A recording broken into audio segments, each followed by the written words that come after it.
They so did not deserve to win that game. I just want to celebrate another game they're winning. I just want to celebrate. Sens win 5-2 over the Calgary Flames. How are the young guys now? I finally did it! I scored again! Quit taking penalties! The Sens are gonna blow this game. Way to tie up the stick in front. Not. Well done. Just well done. You better believe we're gonna be having a penalty chat at the end of this one. What a time to be alive! What a long and brutal season that was. This team, man! Well, on the one hand, for the first time in 2020, I got to sing the song. But on the other hand, like I said, that was not good. And I have no idea how they won that hockey game. Calgary attempted them, outshot them, and outscoring chanced them in every period.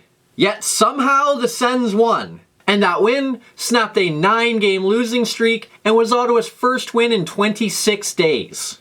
As always though, let's kick things off with lineup changes. After complaining that the Sens tried to scratch Rudolf Balcers for the game on Thursday, they come back for this game, and they did do it for this one. Balcers drew out of the lineup to make room for Mikhail Bodker, who made a rare appearance in the lineup for the Sens. Again, not pleased about that decision and really don't get it. But following the game, Balcers, Batherson, and Chalapik were all reassigned to Belleville to continue playing games while the Sens are on break, so that makes sense. I really do love that move. The Belleville Sens have been a little short-handed up front of late, so getting those three back in the lineup will be huge for them as they look to extend their lead atop the North Division of the AHL standings. But it also helps those three, as they're going to get to play a ton with a very good hockey team.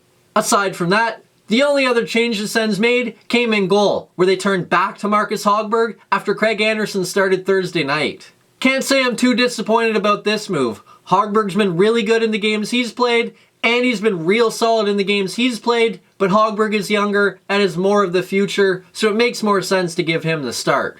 And while the Sens reassigned Batherson, Balcers, and Chalapik, they did not reassign Marcus Hogberg, and that does make sense to me. Hogberg's played a bunch of games with the Sens lately, so giving him a bit of a rest wouldn't hurt. And also, with Gustafsson and Decord playing as well as they have in Belleville, it just makes sense to give Hogberg some time off and give those two the majority of the starts and let them continue to develop as well. At some point, the Sens will need to make a decision, with Anders Nilsson soon to return from a concussion, but that time isn't now, and in the meantime, the Sens have the perfect setup. And who knows? Maybe by the time Nilsson is ready to return, the Sens will have found a home for Anderson, and they won't need to make a decision anyway. For the time being though, this is where we're at.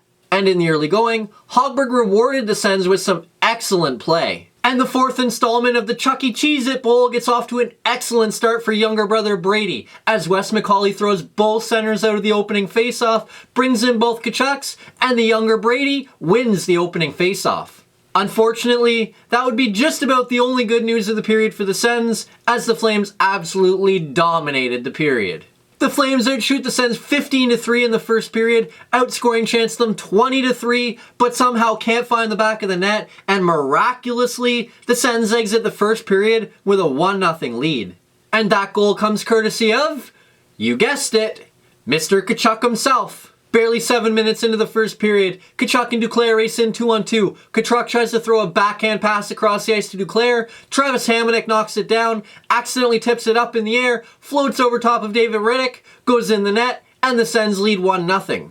So the Sens have one goal on one shot, and their one shot was a pass that got tipped at the net. Not exactly a great start, but at least the Sens have a goal. And Brady has the early bragging rights over Matthew in this one. And in total Chucky Cheez-It Bowls, Matthew now has 3 points and Brady has 2. Like I mentioned, incredibly, that goal would stand up as the only one of the period, thanks in large part to an excellent period from Marcus Hogberg, as the Sens take a 1-0 lead into period 2. Then just over 11 minutes into the second period, the line of Tierney, Brown, and Nemesnikov goes to work. They jam away at the puck behind the net, bring it in front, continue to jam away at it. A rebound finds its way onto the stick of Chris Tierney. He fires it by David Rittich, and it's 2-0 Ottawa. And somehow, despite being badly outplayed, the Sens have a 2-0 lead. Then a few minutes later, Sam Bennett has an unbelievable chance with a wide open net. Marcus Hogberg comes out of nowhere, reaches behind him, uses the paddle to keep the puck out, and keep the Sens in front 2-0. Marcus Hogberg with an unbelievable save. He hasn't been getting a lot of wins lately, but Hogberg's been making saves like that for weeks. And that save would prove huge too, as the Sens would come back a few minutes later and get a power play. And during that power play, Connor Brown would rag the puck around, feed it in front to Brady Tkachuk. He'd fire a shot that would get through the pads of David Rittich. It would sit on the goal line. Connor Brown would come around behind the net, poke it in the empty net to give the Sens a 3-0 lead. And despite being outshot 25-10, the Sens are up 3. And Brady collects an assist on the goal to tie Matthew 3-3 in points between the Tkachuk brothers. And Connor Brown now has 1 goal and 1 assist in this contest, marking 3 straight games he's accomplished that feat. You want to talk about a guy who's red hot right now? Here comes Brown. That now gives Brown 10 goals and 31 points in 48 games this season, including 6 in his last 3 games. And that Brown goal gives the Sens a big-time cushion as they take a 3-0 lead to the third period, despite being outshot 29-11. You want to talk about a lucky lead? This is the epitome of that. And speaking of which, despite being badly outplayed in the third period as well, 5.5 minutes in, Mikhail Bodker fires a shot on goal, David Rittich kicks it aside, lands on the stick of Colin White, he bangs one in the empty net, and the Sens lead 4-0. This is one of the strangest games I've ever seen. The Sens have been badly outplayed from start to finish, and not even like a 5-minute stretch where they were good. Like, completely outplayed the entire game, and somehow, 5.5 minutes into the third period, the Sens lead this game 4-0. I am just totally dumbfounded by this. But because things can't go perfectly well for the Sens on one night, with under 6 minutes left, Jankowski fires a backhand by Marcus Hogberg, snapping the young goaltender shutout bid and cutting the Sens lead to 4-1. You know, as great as it was for the Sens to win this game, with the way Hogberg played, he really deserved to have a shutout in this one. But with barely 3 minutes left in the period, the Flames pull their goalie and, well, free goal time! Mark Giordano can't handle the puck at the blue line, Nemesnikov steals it, races in all alone on a breakaway with a wide open net, hits the empty net, and gives the Sens a 5-1 lead. Don't you just love the old pulled goalie empty net gag? I really don't understand it. Like, what is the percentage of times it actually works versus the percentage of times that the puck ends up in your own net? It's got to be way more pucks in your own net than pucks in the other team's net. And at that point, why even do it? Teams continue to do it, and teams continue to get free goals. Hanifin then fires a wrister by Marcus Hogberg with under 2 minutes left to cut the deficit to 5-2, but that's as close as the Flames would get as the Sens skate away with a 5-2 win. And Brady Tkachuk has his first victory in the Chuck E. Cheese It Bowl, improving the Sens record to 1-3 against Matthew and the Flames. And there's a part of me that's happy the Sens finally snapped their losing streak, and a part of me that's like, well, wait a minute. You just went from 30th to 28th in the league standings with that win. Oh well, I guess a win's a win. Let's just get into good news, bad news. The Sens now have 10 days off, and that is the good news. You look at the Sens roster, and although they're getting healthier, particularly on the blue line where most of the Sens defensemen are back, up front, Anthony Duclair continues to deal with some kind of a foot injury he suffered after blocking a shot, and Jean-Gabriel Pageau missed his second straight game with an upper body injury.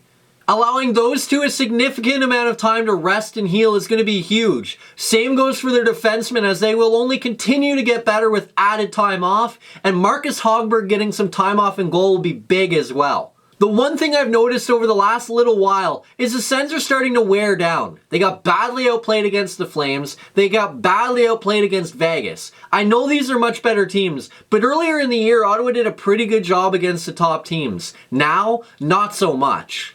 And while some of that comes down to talent, I think a lot of it comes down to the fact that the Sens are just young and aren't used to a full NHL schedule yet, so getting this break, getting some time off, and getting recharged should only help them down the stretch. I know they're supposed to be losing hockey games right now, but their games aren't even entertaining, and that's where the problem lies. The Sens now have 10 days off to rest, relax, recharge, and get healthy, and that is the good news. Now, for the bad news. Shots against has become a major concern of late, and that is the bad news. The Sens have gone 3 games in a row where they haven't given up fewer than 30 shots, and in those 3 games, they've given up a total of 115 shots, almost 40 a game.